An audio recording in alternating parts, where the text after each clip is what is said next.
જય રણછોડ, હું સીડી મહાજન વિભાગીય નિયામક એસટી નડિયાદ. દર વર્ષની જેમ એસટી વિભાગ દ્વારા તારીખ 27/2 લઈ તારીખ 3/3/2026 સુધી ડાકોર મેળા અંગેનું એસટી બસનું સંચાલન અમે આયોજન કરી લીધેલ છે.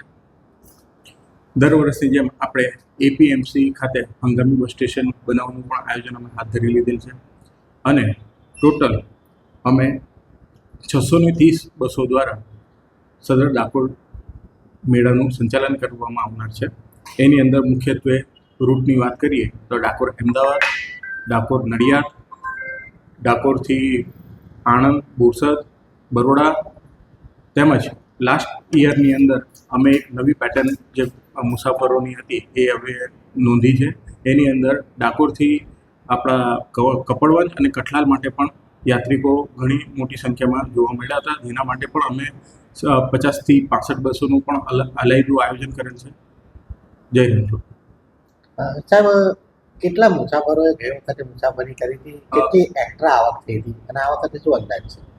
ગત વર્ષે આપણે 1,10,000 જેટલા મુસાફરોએ એસટી બસની સેવાનો લાભ લીધો હતો અને એની અંદર અમને 1.15 કરોડ જેટલી આવક પ્રાપ્ત થવા પામી હતી અને ટોટલ જે ટ્રીપોની સંખ્યા હતી એ 2933, એટલે નિયર અબાઉટ 3000 જેવી ટ્રીપો અમે ઓપરેટ કરી હતી.